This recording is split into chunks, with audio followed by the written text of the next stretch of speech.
I'm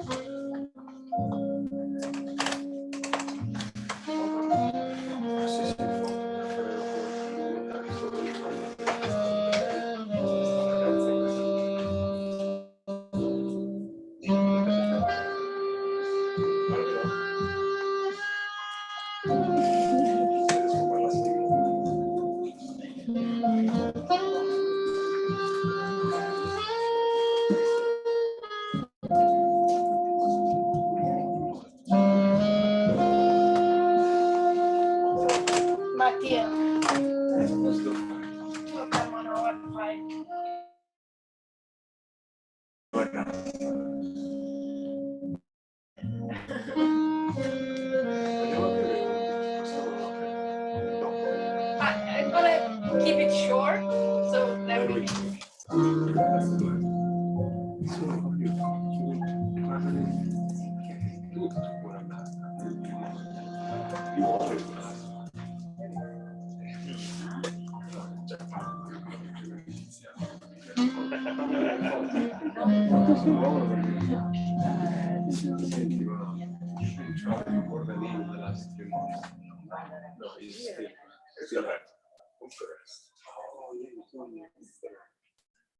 But it's been a while, she wasn't.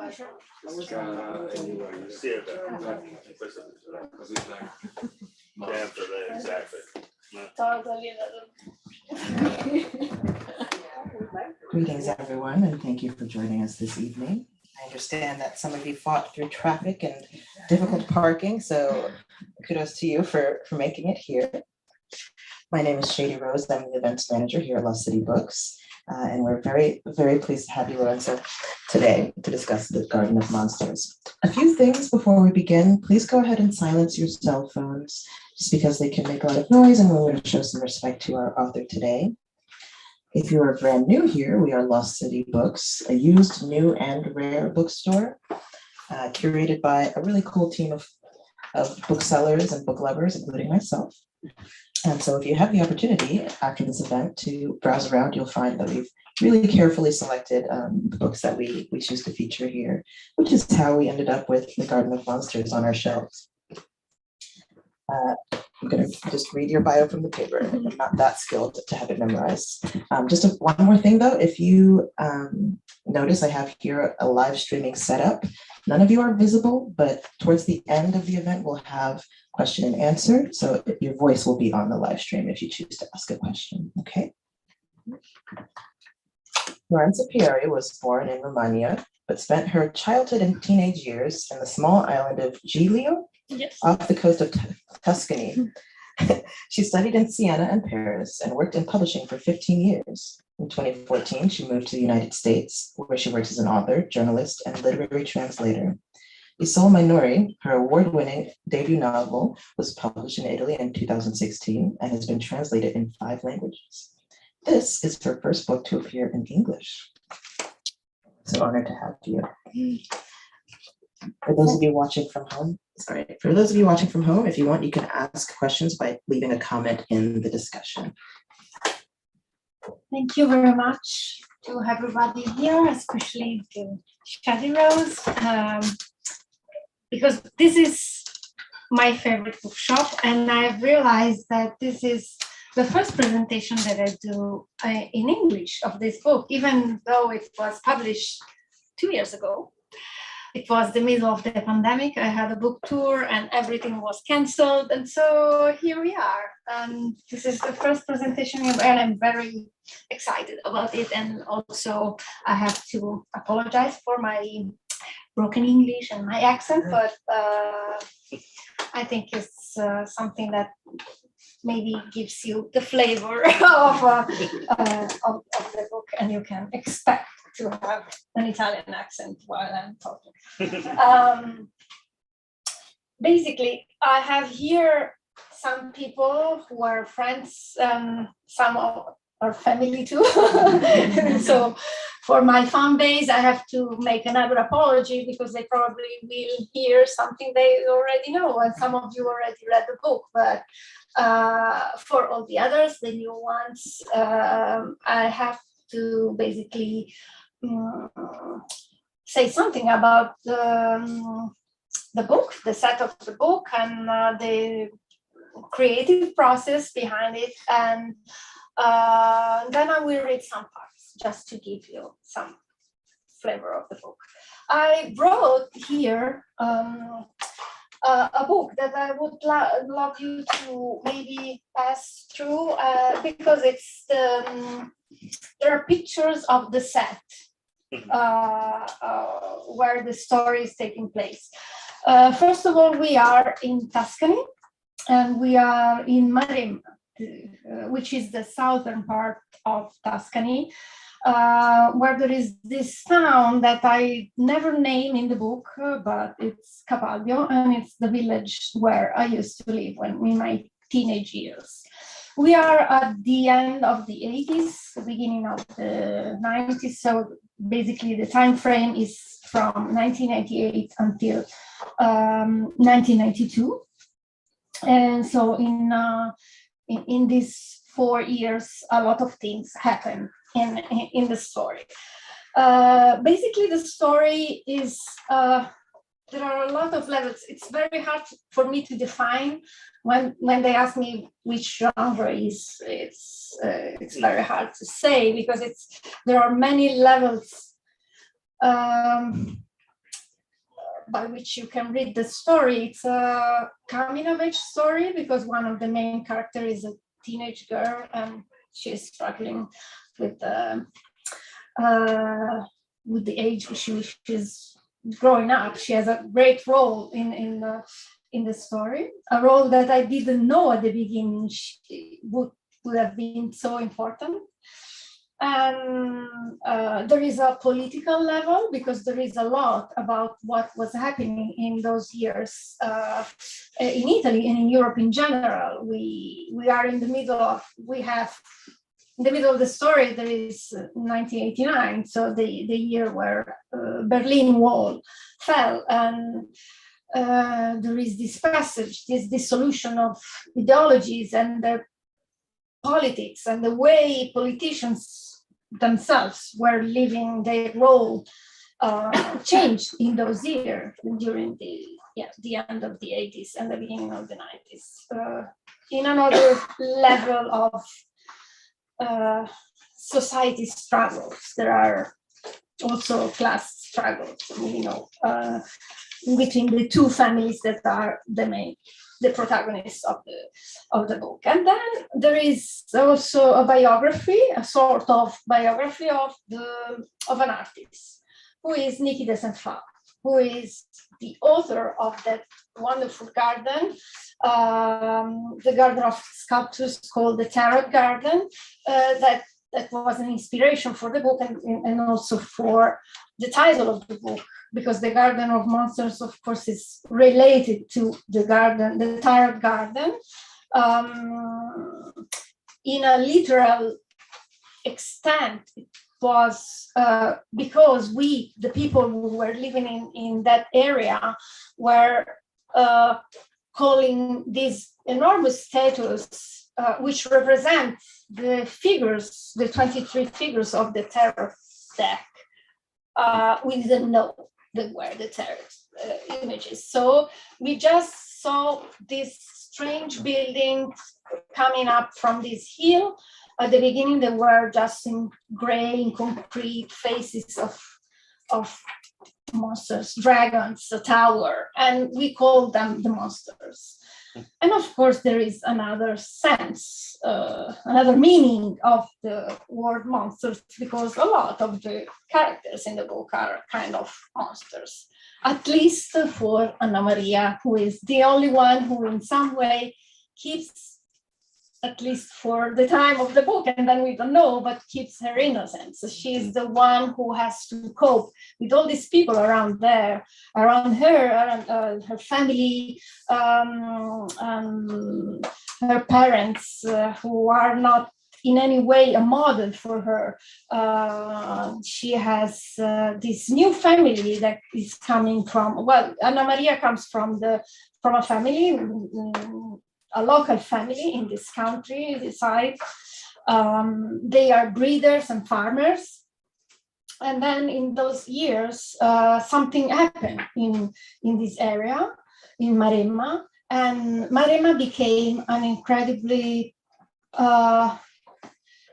the place to be for some kind of tourism, like I would say it can be the Hamptons for the New Yorkers, for the people who were living in Rome, and for a certain kind of people of wealthy, liberal, rich family intellectuals, it was the place to be. And then all of a sudden something changed there.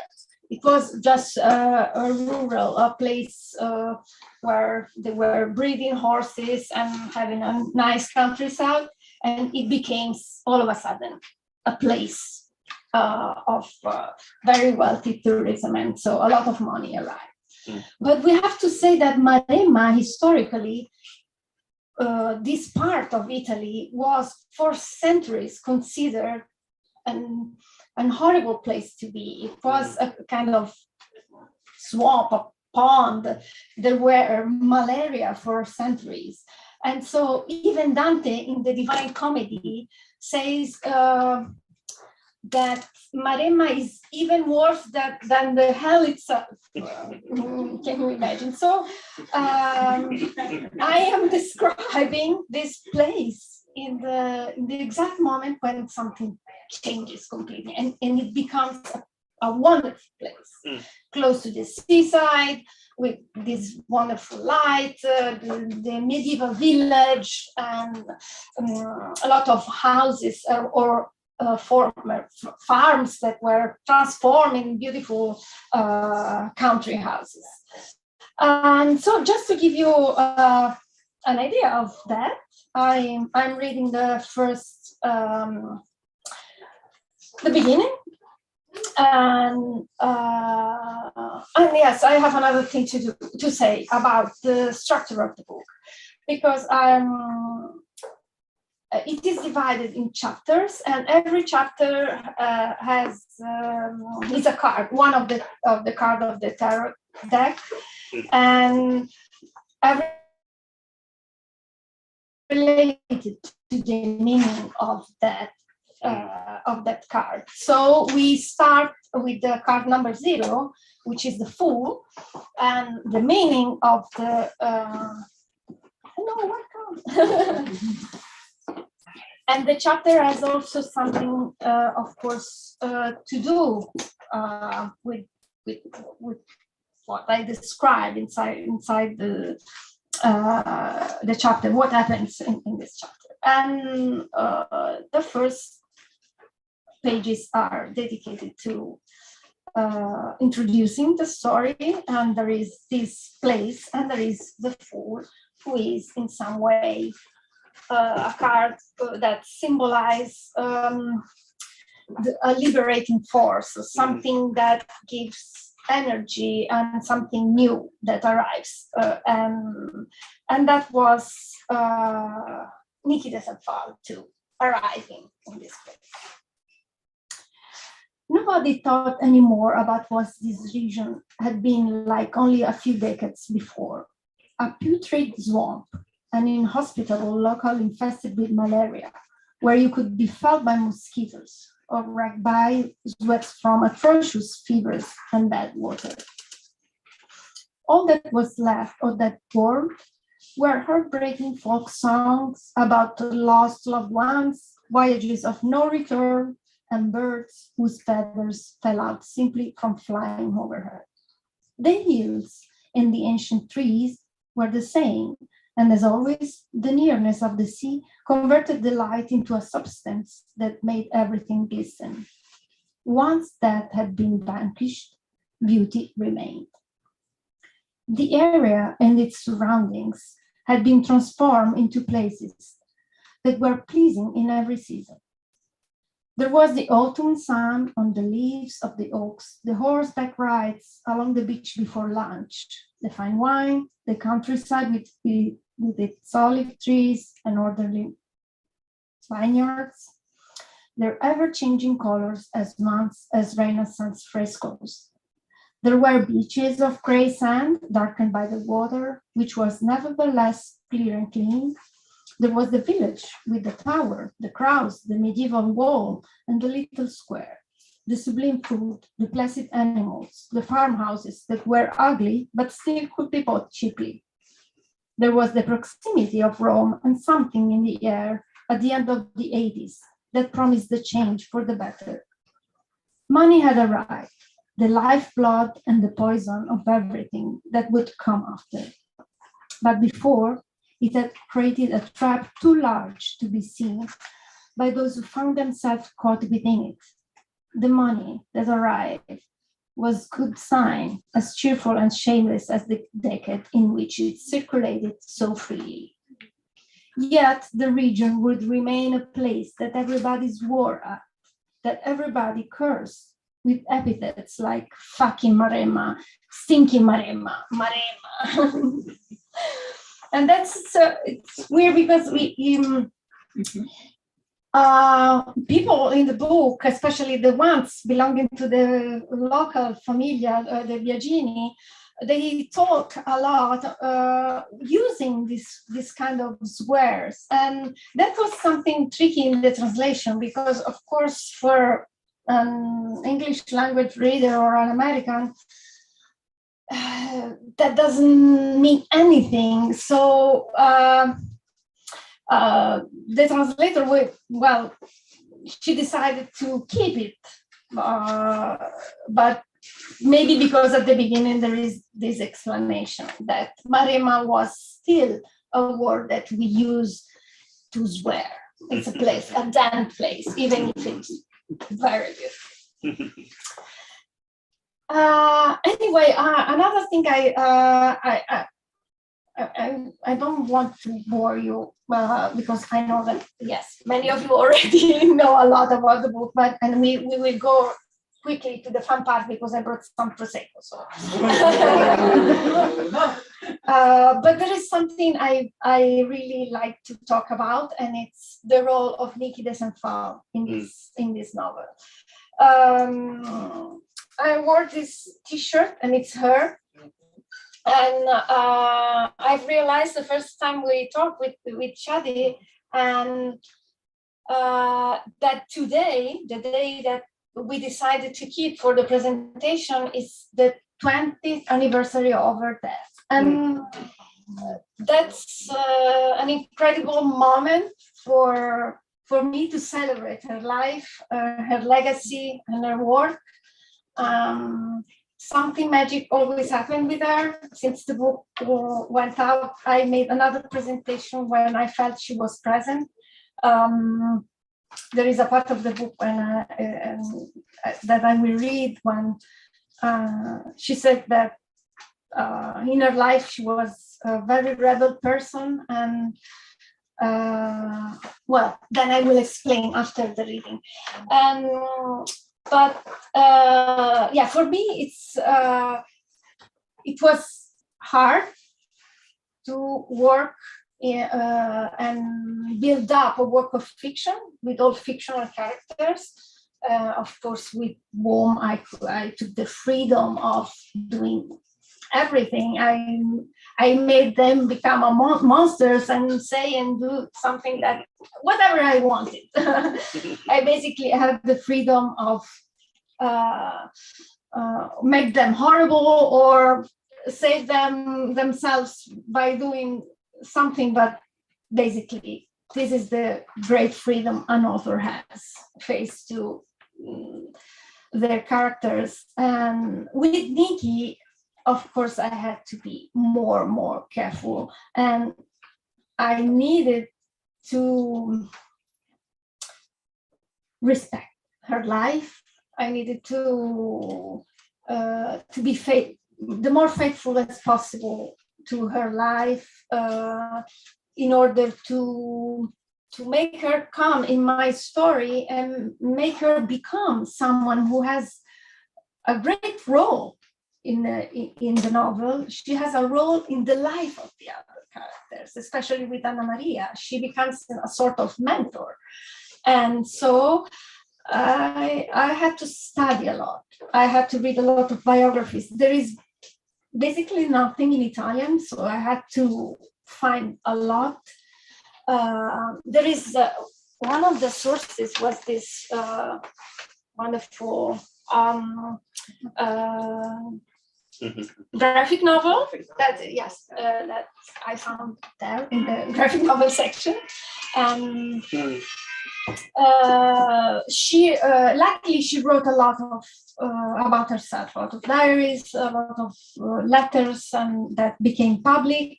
There is a good biography. There is a lot of catalogs too, but I had the great lack of this process of having as much as possible and knowing as much as possible about their life was that I belonged to the place where she lived for 20 years, building the Terrace Garden, and I knew people that worked with her, that were working in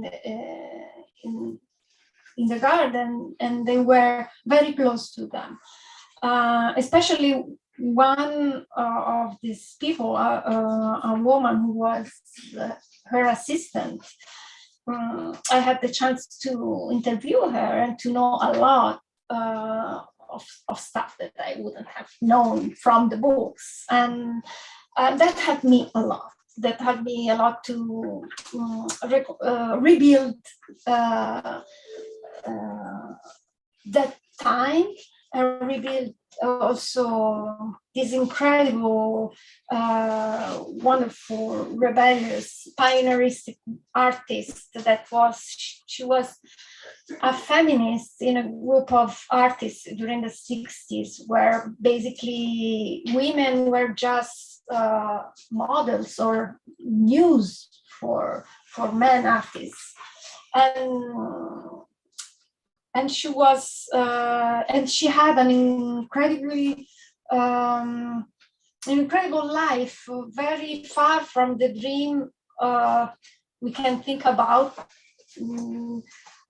because she was a very beautiful and wealthy woman coming from a family of bankers and nobles from France, and she had the opportunity to have the best education, to live in circles of rich people around the world. But despite what we know about this background, her background and her family, and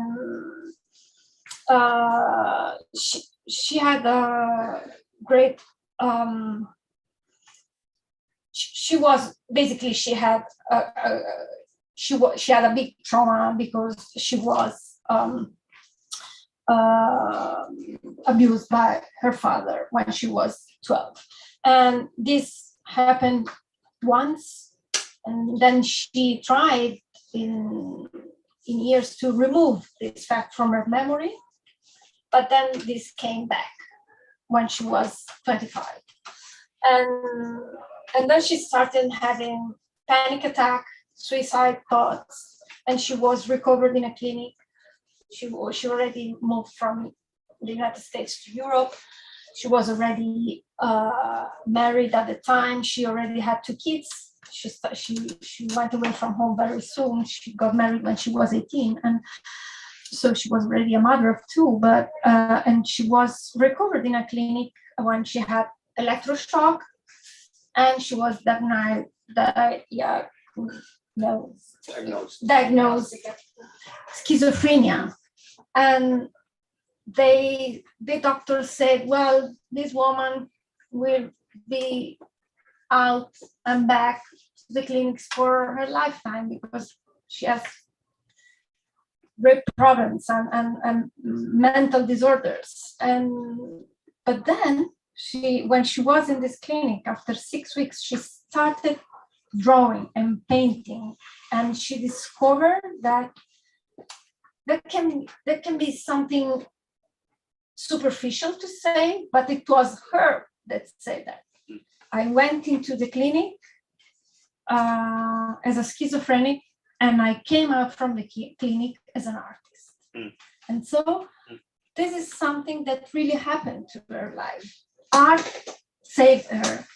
She started thinking that this was the only thing to get out of her thoughts, creating and trying to take her monsters out of her by putting them in her sculptures or in her drawings or in her other artistic performances she was doing. Like the first ones were these shootings. She was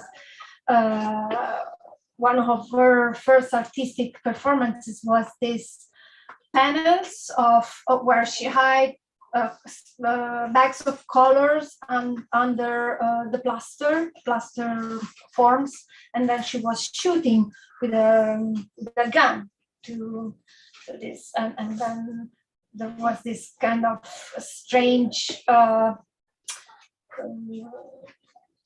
weird panels of bleeding, that were bleeding colors, and that was a kind of violent way to express her rage. And she said a couple of times, I was lucky that I found this way of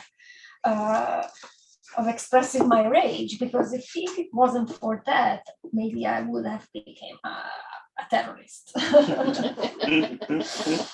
So I wanted just to read a passage that can give you maybe an idea of in which way I've tried to put Nikki's life in Anna Maria's life, or in some way make Nikki's example something interesting for this character of a teenage girl growing up in this very narrow-minded society, like it was the one of the Italian countryside in the 80s, and she has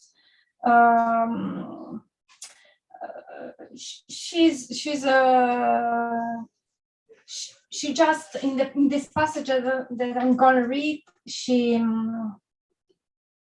I don't want to spoil anything, but she's coming out from a delusion and then a consequent disappointment by the people of this other wealthy family that is intertwined with their own family.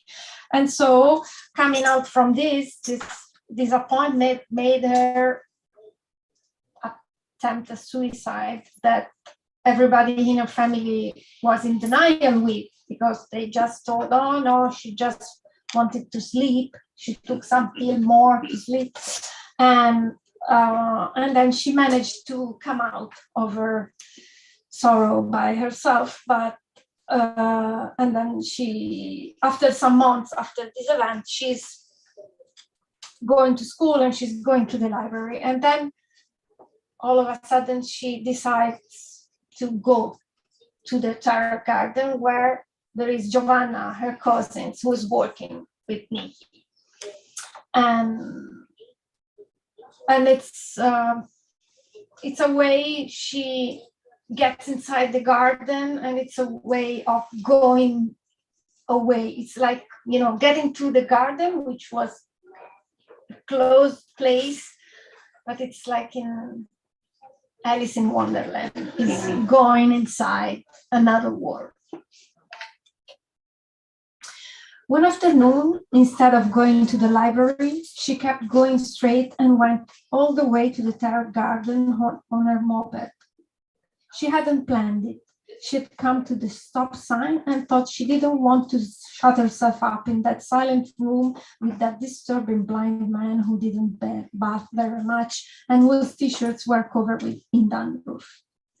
The air was crystal clear and cold.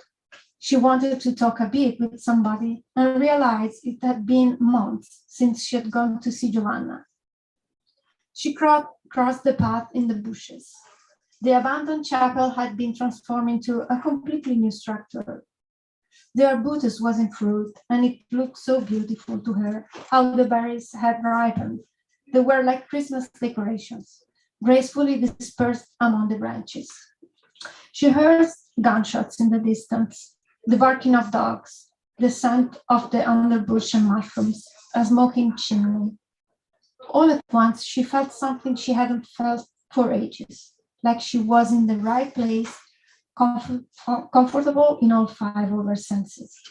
She recognized that her land was a beautiful and comforting place when it wasn't infested by alien presences. Giovanna was busy when she found her. She had to cook at the last minute for two people who then became six. As usual, she was knocking herself out to please Nikki, who continually changed plans and had no idea what it meant to cook a meal. Giovanna was glad to see her. She asked her to give her a hand with the dishes. She was curious to hear about Anna Maria because she had vanished for such a long time. You've become a snob like your girlfriends now that you have been in the newspaper. Actually, I've been going through a really shitty time. It's in part because of those friends. That is basically, it's hard to explain, but one night I felt so bad that I swallowed a half of box of sleeping pills. What in the hell are you saying, Anna Marie? No, calm down. I didn't want to die. I felt sorry for myself and I felt useless. Just wanted to sleep. That is basically to forget that I was alive. She giggled as she said it. You haven't lost your sense of humor? Now let's go out and smoke a cigarette and you can tell me more. Oh, for the cigarette, okay, but talking now, that's over. I'm fine now and I'm happy to see you. My mother's a little anxious these days. I changed schools so that I won't always have her on my case. I go to the library to do my homework, but today I didn't feel like it, so I came here. Tell me about yourself, about her, and about that hassle we all know you will never leave. Giovanna did as her cousin had asked. She talked without ever losing track of what she was doing. It was Anna Maria's problems that she cared about, but she talked about her own. She spoke to her about Nikki in a way that she knew might help her. When they finished their smoke, they went back into the Sphinx. Nikki wasn't there. Anna Maria's eyes fell on a catalog. It was a photo of the artist with a rifle in her hand, shooting a painting. She was wearing a fitted white jumpsuit, red hair. Why on earth isn't this woman our undisputed idol, the Madonna that we pray to, seek advice from, take as our role model? Why don't we carry her in the procession through the village? Anna Maria asked. Giovanna kept on smiling at her because she's too different from us. And there's nothing about her that could serve as a positive example for the women in the village. There is a strong destructive impulse at the root of Nikki's creativity too. I know this from her story. She had always had a death wish, suicide fantasies. Her last attempt was only a few years ago. It was when she was in St. Moritz, right before she met Marella. She had planned an artistic suicide. Here I don't read because I found an error in the translation that changes all. So, but basically she had planned to make a suicide by dressing up, drinking champagne on a glacier and let people find herself completely frozen the day after. But then this plan didn't happen. And then luckily, even if she says it was bad luck, 2 days before her adventure on ice, they took her to Bern in an ambulance because she had pneumonia. Dying in a hospital bed wasn't the way to go about it. That death would have been too inelegant for her. So she recovered, and a few days later, her casual get-together with the Princess Marella was her permanent salvation. I have to say that the Tarot Garden is built on a hill that belongs to the Agnelli family. And that comes out from the friendship of this. She was in St. Moritz, like, yes, planning this suicide. But then when she recovers, she met Gianni Agnelli, the Fiat owner wife. And she told her about her dream of building this incredible garden. And Marella said, oh, we have some land in Tuscany. Maybe my brothers are okay if you visit. And that's how it went. She began the garden project, and her thoughts of that were transformed into something else. The same thing was at work when she did the shooting paintings. She used art as a kind of pressure release valve. She killed her own obsession. She killed the canvases to keep from shooting herself or other people, men, her father. She shot them, and in the end, that made her feel better. She felt vindicated in her own way, fulfilled.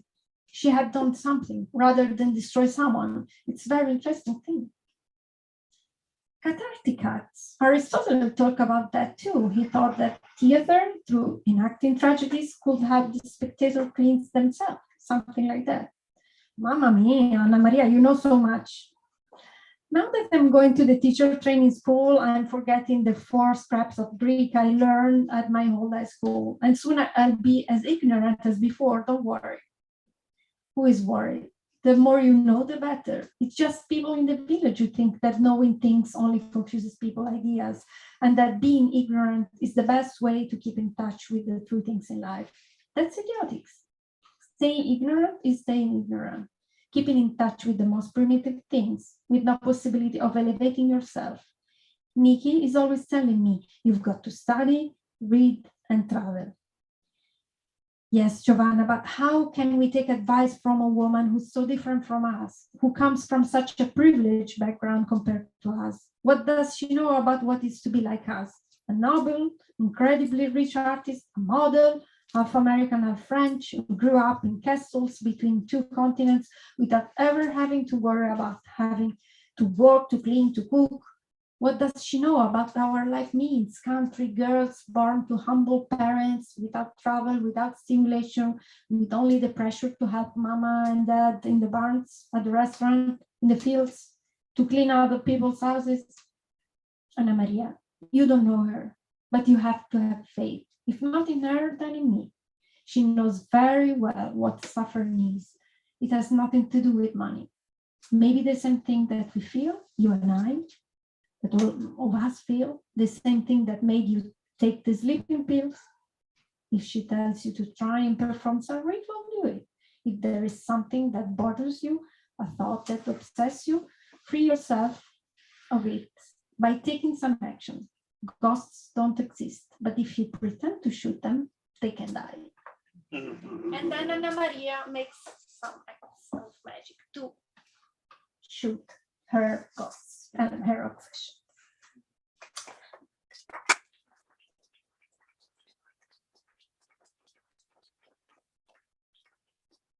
I don't know what time is it.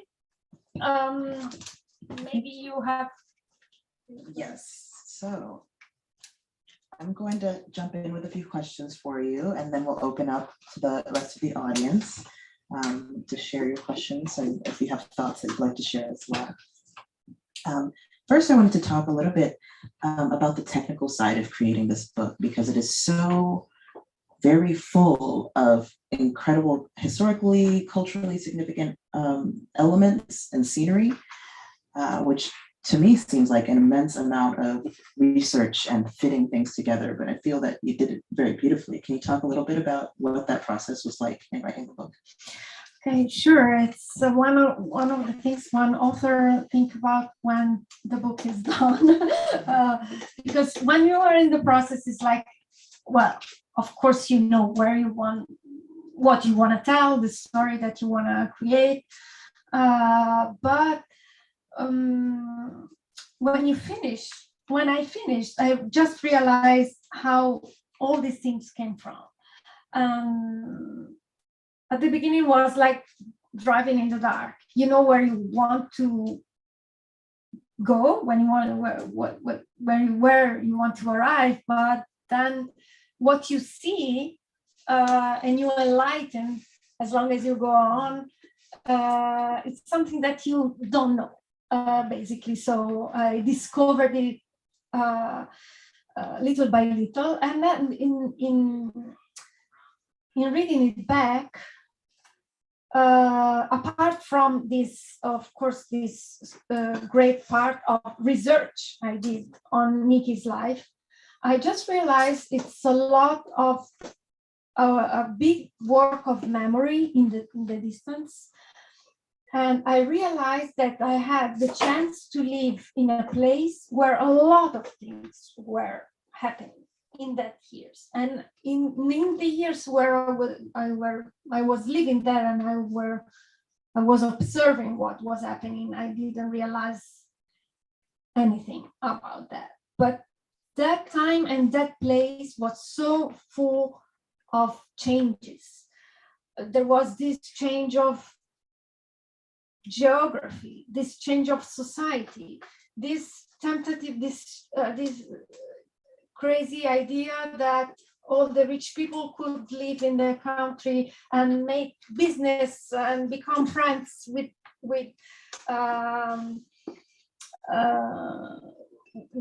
the farmers. And so there was this kind of political change that made the illusion that this could happen, that there were no classes anymore, that something had changed, that everybody had the right of just be seated at the same table and just enjoying food and money who was available for everybody, basically.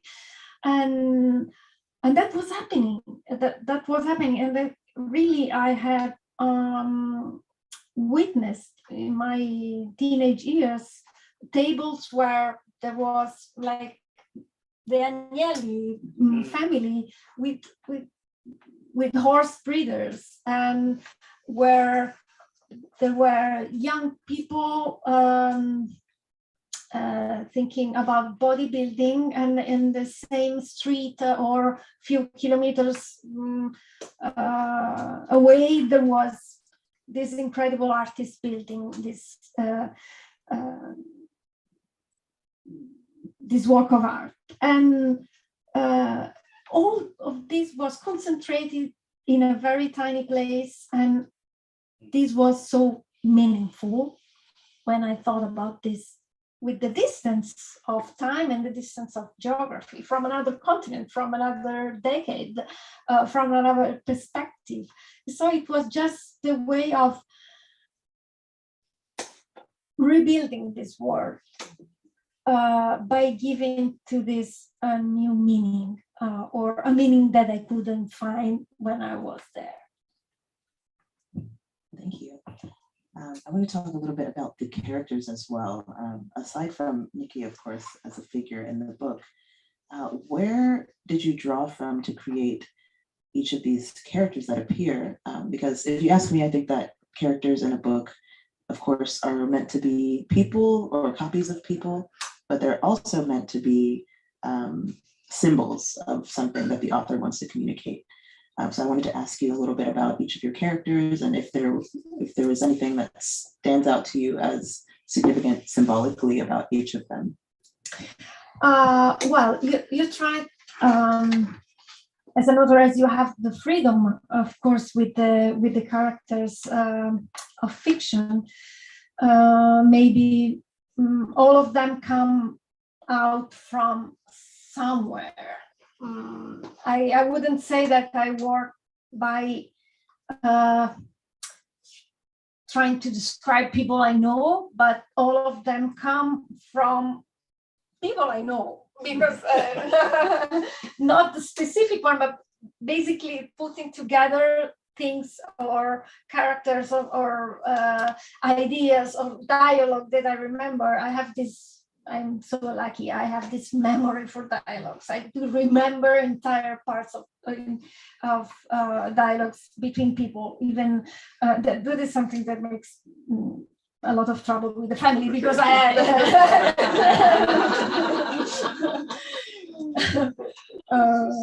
no, that time you told me. Nobody can deny it, because I am the member of the family. But at the same time, life and people are so multifaceted, so difficult to uh, to be coherent. Life is full of useless things, and people is full of incoherences, and so I've tried to make them as believable as possible, so that they could be true for the reader. And at the same time, I've tried to make them significant for the story. So maybe I stressed out some of their peculiarity. Maybe this wealthy Filippo Sanfilippo, more a cliche of the politician. No, I can assure you that was very kind, because the real ones to whom I took inspiration are much worse than this. I have tried to make them credible by making them human. So all of them are monsters in some way, but all of them have their way to be justified by doing some things, and they have their own feelings. They act like humans. Sometimes are good, sometimes they are not, but still I've tried to stick to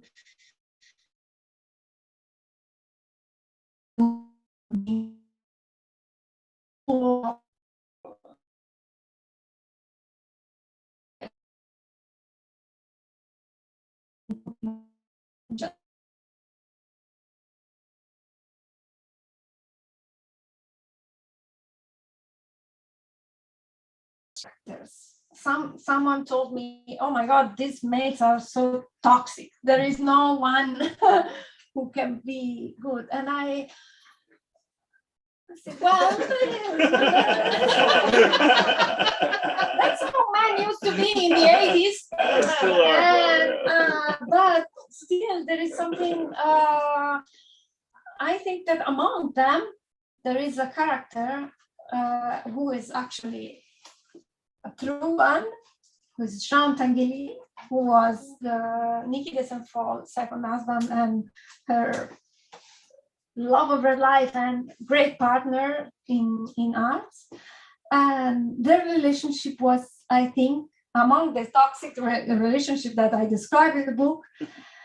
In some way, he was an incredibly alive feminist for her, because as I told before, the couple of artists usually, especially in those years, the man was the famous one, the woman was the one on the back side, or a muse or a model. In this couple of artists, she was the one, and he was behind her and always had there to reach and to create ambitious works, and he was really important for her to build all the structures of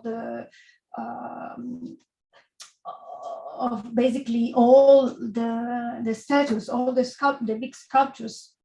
Some of them were so big, they were houses. She lived inside the Empress for 15 years.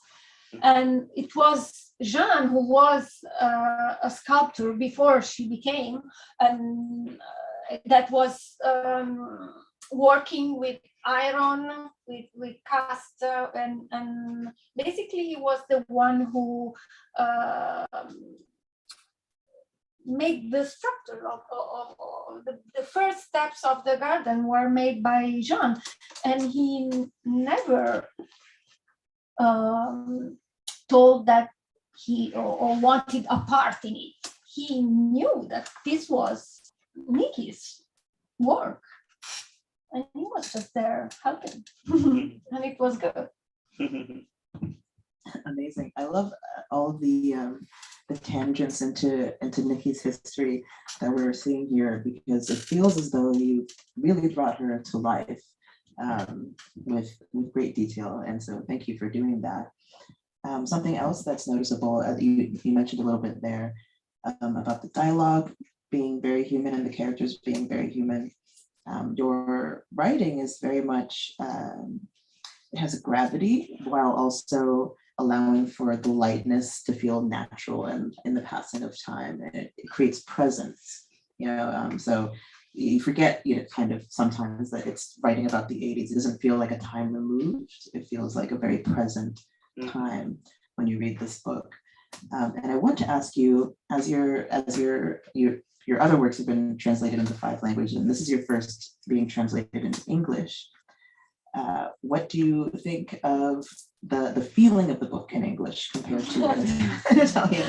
Oh my God, Does that... I fear that question. Because, when I first read the translation, the exact feeling, I found a metaphor of how I felt, and it was like seeing your own child adopted by another family. And so they're good. It's a good family, but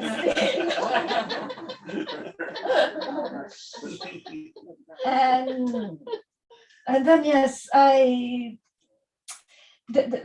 other problem is that I don't know English. My English is not sophisticated, as you could witness, and so I wasn't able to. I didn't have any parts in the translation, but reading the final draft and just had the time to catch up some little errors or.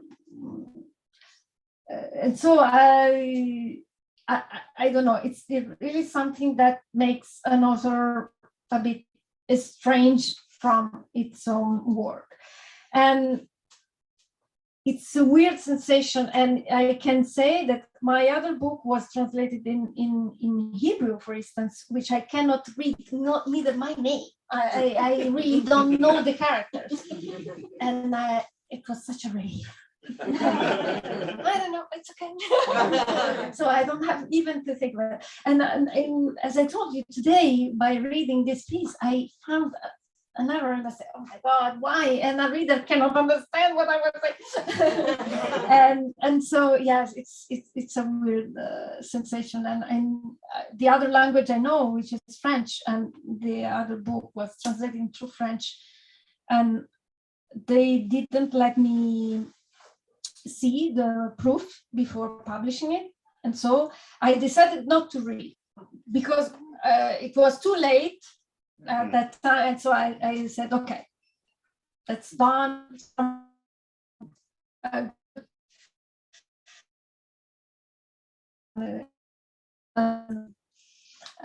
I let it go, and it's I think the attitude, I can only have this attitude to the translation because it's such a weird feeling of something that belongs to you and don't belong to you anymore. And wow, I can imagine. That was really a good metaphor earlier about your child being adopted by another parent. I'd like to open it up to the floor now. If any of you have questions that you'd like to ask or comments that you'd like to share.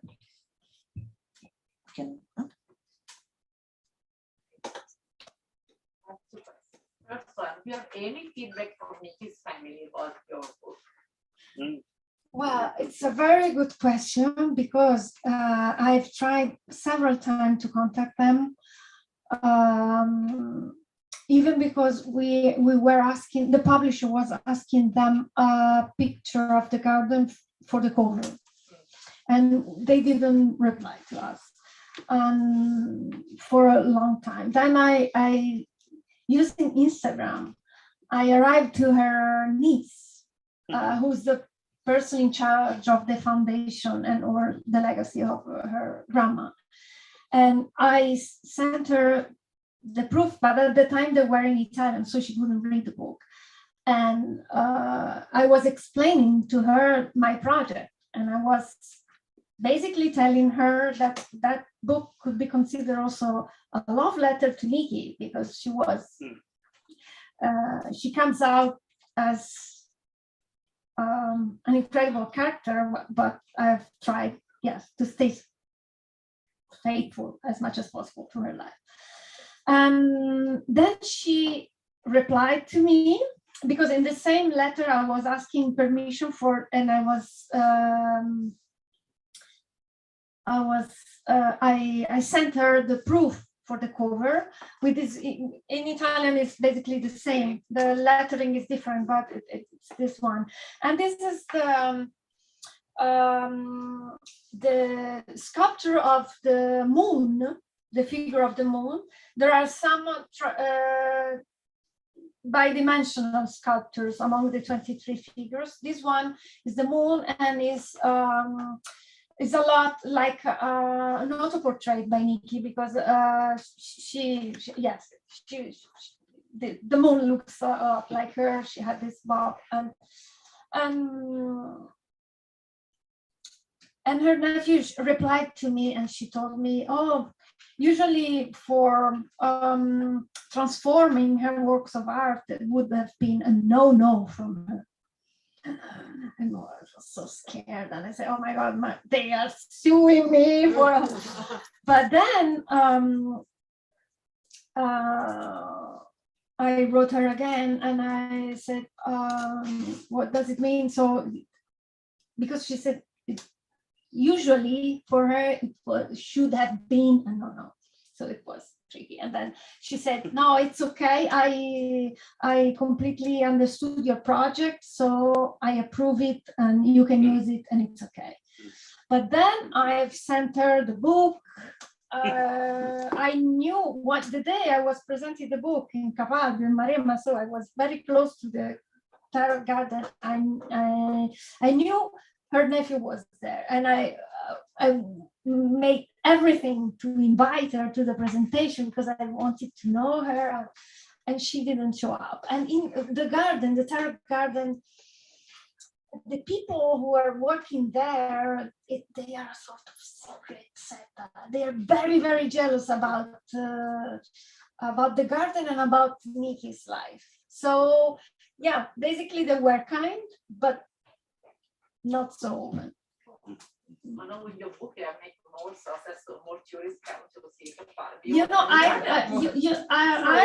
a lot of readers told me, thank you, because I discovered in Italy too, there is a lot of people who doesn't even know this place exists. And many people thank me, by your book, I discovered the garden. Well, the garden, I asked them if they would love to sell the book in the bookshop. They have a little bookshop in there. And they said, oh, no, we have our own merchandising. Well, okay. But yeah, it helped a lot. For them, I mean, they don't need me, but still I know that a lot of readers went to the garden. But I know about you. Thank you. So my question is, let me see if I can,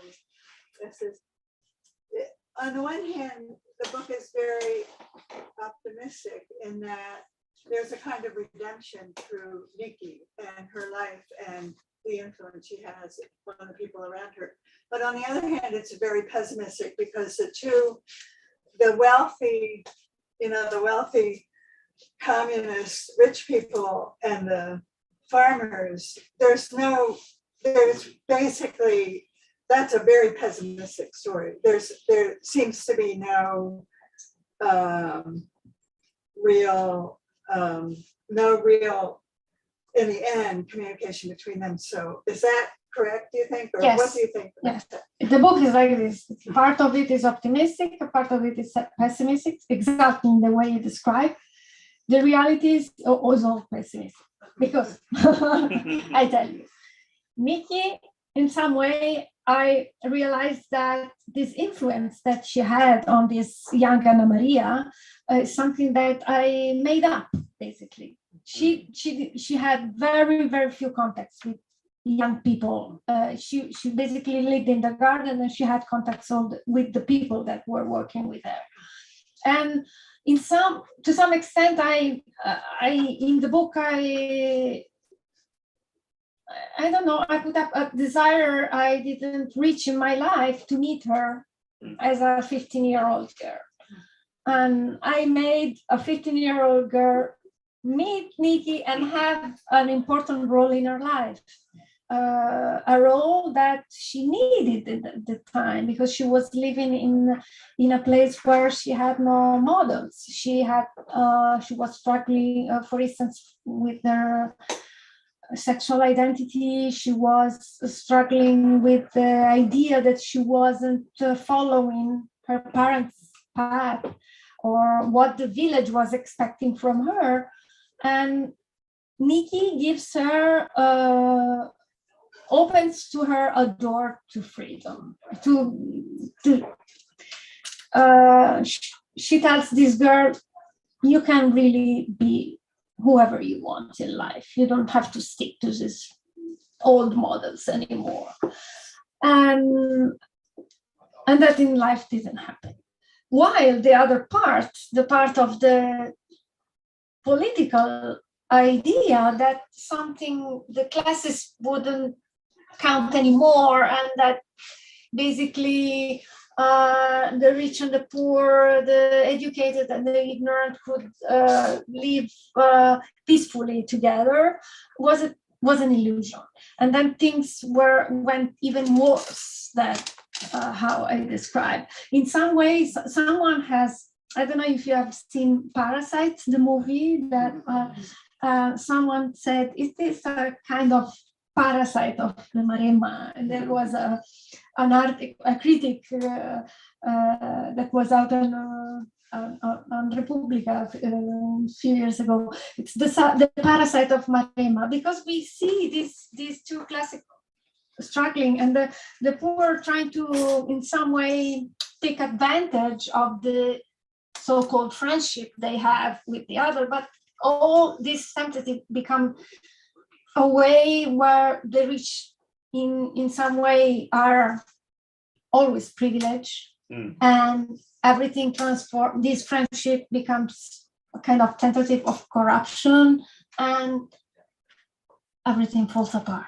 There are no good relationship between these two families in the end, and it was a kind of symbolic way of describing the bigger picture of the society of that time.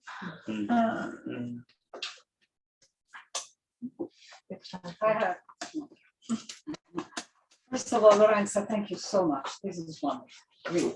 So that's the first thing I want to say. Second, I see when I read the book, I continued to see the book for women. And I know you are the voice of women at so many different levels. At so many parts of your work, there is always the voice that you're trying to give to women. And I think this book, for me, I see the rich and the poor, but for me it was reading, considering also the setup that unfortunately was in the 80s, but continues to be today in Italy, where the role of women continues to struggle. Let's be. So the way I saw this book was really, you use the word of redemption. I love that word. I think it was also a redemption, but it was really like an hymn to the freedom of women to art and how they can really have. So, and that came to me not only to the graceful, incredible graceful description that you had of Nikki. And I really hope that eventually the family will realize that this was a letter to Nikki. But the relationship that it was not only with Anna Maria, but also with Giovanna. I think it was really these women through this, it was pretty incredible how the freedom of the role of women in that book was coming out. And to be honest with you, it's not a question, so sorry. But it's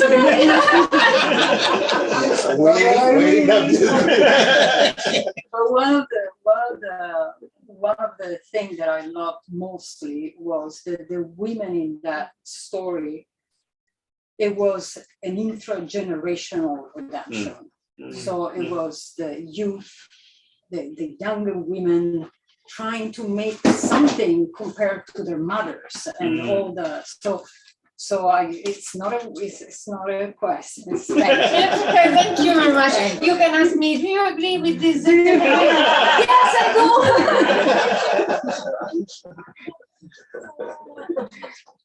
If we have one more. Interesting. What were the basis for your inspiration to come up with such a book? Because you tackle life itself, it's quite ambitious. So what inspired you? And also to pick somebody like Nikki, which appears to be Yes, I think that basically, yes, a lot comes from memory and comes from when I started this book. It was I wrote it here in the States, so I already had moved from my country, and in some way there is this distance from the place where I used to live, where I grew up, and it's this distance made me nostalgic, and at the same time sharpened my view, like with a binocular. When you are far away, you see more clearly. And I think that everything came up from this. I don't want to lose that moment. I want to describe what happened in those years, what happened in those years in the place where I used to grow up, and where Nikki was. I realized that I had this incredible opportunity of witnessing a time and a place where something important happened.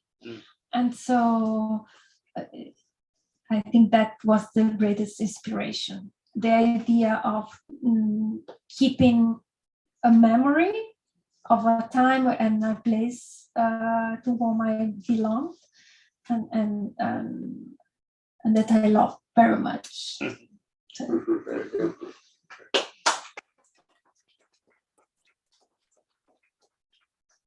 Yeah, I just want to say two things. That one, actually, when there was Nikki's exhibition in MoMA, your book was there. Somehow, nothing about in New York. They understood that it was working. So was the foundation? no, actually, it was me telling the publishing house that the exhibition was on, and to their commercial office to contact with the MoMA Museum, and it was great, but it could have been even greater because it was the exhibition was at MoMA PS1, but if it wasn't for COVID, it would have been earlier and for a longer time at the MoMA in Fifth Avenue, in Manhattan. So even bigger venue with a very big bookshop, and but still, yes, the publishing house was present. Yeah. And the second thing was that when you described the reasons why you called monsters, and one was the characters, but actually I recently read some books where the characters are either kind of monster or without any meaning, or yours just were all passionate and just showed the strength and the weakness more than being monsters. So that I think, because it's the sensitivity of the author that is not able to make up monsters. My mom said this to me too. That's interesting. That might be also in the translation, because in English, monster, like in Spanish, is very different. The ultimate connotation of a monster in English is very strong. That guy is a monster. It means something very deep. It might be part of the translation. Yes, and also because we are more stick to the Latin monster, which is something metaphoric, or for something out of. It's not always bad. One can be il monstrum Latinum is something exceptional. Not forcefully something bad. Yeah, no, but your characters are not. That's why at the beginning the translator told me, oh, why don't we change the title, because it sounds like an horror book. Be the character. You're under the right library.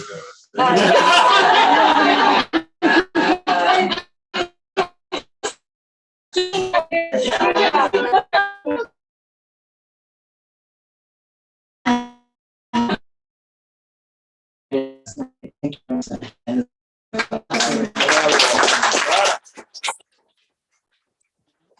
Signed. Lorenza is gracious enough to do so. You can get it signed up here and then take it downstairs to purchase it at the front desk.